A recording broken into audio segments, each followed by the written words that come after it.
Hier soir, Emmanuel Macron a pris la parole en acceptant le défi du face-à-face avec les Français.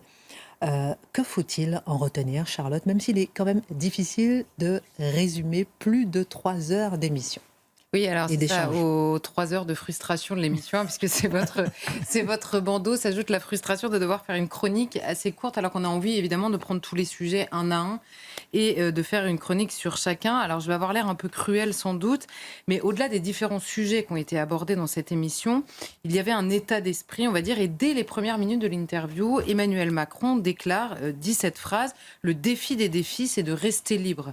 Phrase par laquelle il finira également l'émission, puisqu'il prend un engagement à l'écrit devant les Français, et il l'intitule «Rester libre». Et les 3 heures qui suivent, enfin qui sont encadrées par cette revendication de la liberté, donnent précisément l'impression que c'est ce dont nous manquons le plus collectivement et ce dont lui manque le plus en tant que chef de l'État. Alors certes, depuis la dernière dissolution, il n'a plus la majorité, et le président en France est fort, surtout quand il a la majorité, mais enfin, ça fait pas 6 mois qu'il est président de la République, tout le monde l'aura noté, et avant, en tout cas, il y a eu un temps où il a eu une majorité.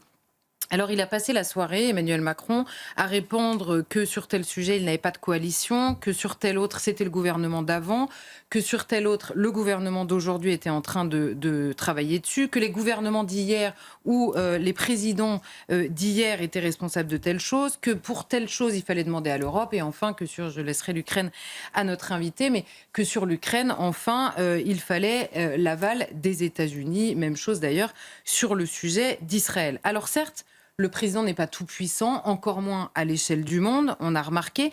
Mais hier, et c'était peut-être la première fois qu'il ne donnait même plus l'illusion, je ne dis pas qu'il le faisait, mais il était plutôt bon dans l'exercice. Hier, il n'avait plus l'air de tracer la route, de même savoir quelle route il devait emprunter. Vraiment, c'était étonnant, hein. C'est-à-dire qu'il était un peu lui-même perdu à certains moments, et il était très régulièrement sur la défensive. Et peut-être pire, sur des choses extrêmement concrètes, sur des sujets extrêmement concrets, Emmanuel Macron, là encore une fois, répond, mais par des entraves beaucoup plus françaises. Il répond: je ne vais quand même pas changer la Constitution. Bon, pour celui qui nous a fait tout un sketch sur l'inscription de l'IVG, je lui rappelle à toute fin utile que c'est un changement de la Constitution, hein, d'inscrire quelque chose en plus. Donc apparemment, on peut le faire. Sur tel autre, c'est un texte. Sur tel autre, c'est une loi. Et la loi, ça n'est pas lui qui le fait, c'est le gouvernement. Et sur tel autre, il faut s'adresser au procureur. Et sur tel autre, il y a une directive. Et sur tel autre, il y a une norme.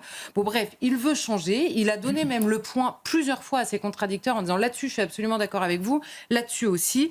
Mais ce qu'il veut, apparemment, il ne le peut pas, en tout cas pas toujours. Alors, il y a l'impression tenace dans les mots du président que, assez collectivement, nous ne nous appartenons plus vraiment. Alors évidemment, c'est vrai dans les paroles du président, mais c'est vrai collectivement, malheureusement, et que précisément, nous ne sommes pas vraiment libres de ce que nous voulons.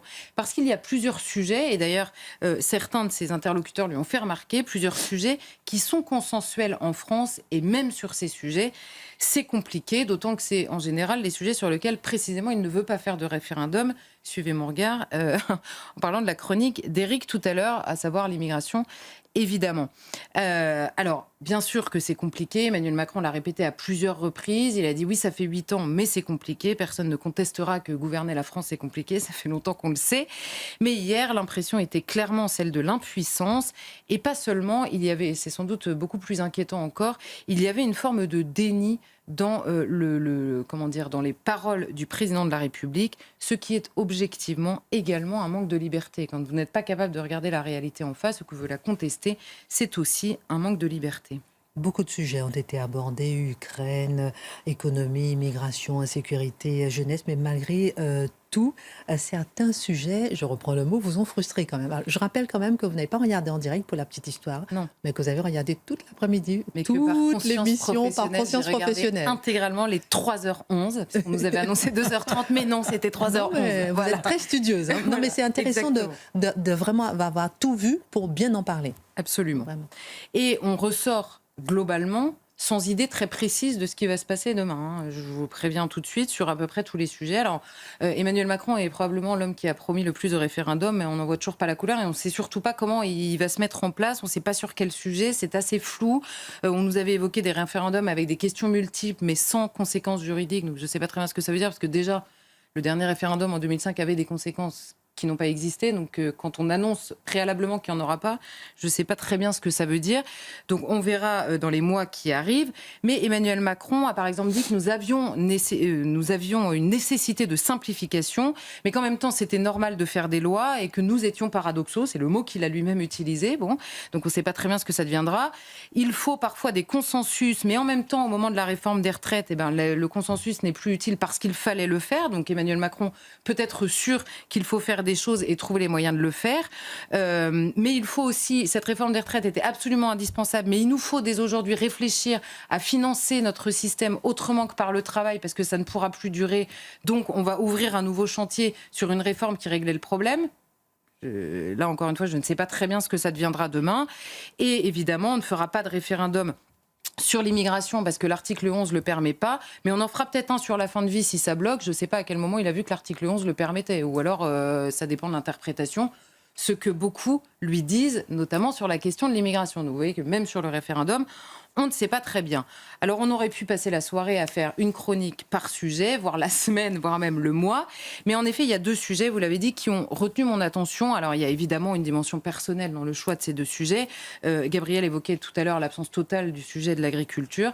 Et c'est vrai que quand on voit à quel point ça nous a occupés à certains moments, on se dit qu'on n'est pas très conséquent de manière collective, de manière médiatique. Et d'ailleurs, je le dis là, la frustration tient pas seulement au président de la République, mais même à l'organisation de l'émission et même peut-être de nous tous. On s'apprête à légaliser éventuellement dans les jours qui arrivent le droit de donner la mort à autrui. On a parlé déjà de l'utilisation des mots. C'est un sujet sur lequel il y a des désaccords en France. Mais c'est le droit que l'on s'apprête à se donner. Ça n'est pas rien, ni à l'échelle d'une société, ni à l'échelle d'une civilisation, me semble-t-il. Et c'est en ce moment débattu par les parlementaires en France. Donc s'il y a bien un sujet d'actualité, c'est celui-ci. Et nous avons eu un témoignage en quelques secondes qui a été mis par vidéo, qui demandait la légalisation de l'euthanasie, de l'aide active à mourir, puisque ce sont les termes de la loi. Emmanuel Macron a répondu qu'il était pour, que c'était une loi d'humanité, mais que c'était nécessaire par humanité, mais qui respectait bien sûr toutes les opinions. Alors là, encore une fois, dans le choix des mots, c'est-à-dire que si c'est une loi d'humanité, les gens qui sont opposés à cette loi, je ne sais pas très bien comment on les qualifie, mais c'est un emploi de mots qui clôt quand même un peu le débat.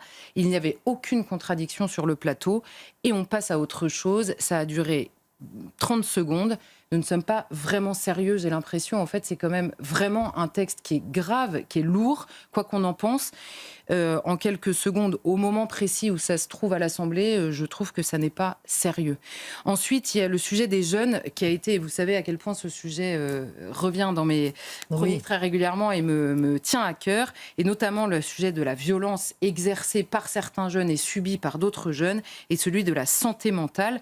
Et Emmanuel Macron commence ainsi son intervention sur les jeunes. Et il dit « Nous n'avons pas formé assez de psychiatres ces dernières années ». Alors là, moi, j'ai une frustration immense quand un débat sur l'état de la jeunesse, qui est vraiment catastrophique à 1000 égards, on est absolument d'accord. Quand le débat commence par courir après les conséquences, sans même commencer par examiner les causes.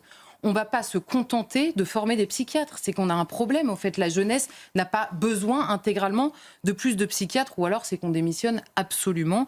Évidemment, on préférait s'attaquer aux causes. Alors, certaines causes ont été abordées, notamment celle de l'interdiction des réseaux sociaux. Là encore, Emmanuel Macron a dit que ça pourrait être un référendum. L'interdiction des réseaux sociaux pour les moins de 15 ans. On peut discuter de cette proposition, il n'y a absolument aucun problème, mais Emmanuel Macron a lui-même évoqué la question du problème et du drame de l'accès à la pornographie. Elle est interdite en dessous de 18 ans et on nous explique régulièrement que le visionnage de la première vidéo est en moyenne à 8 ans.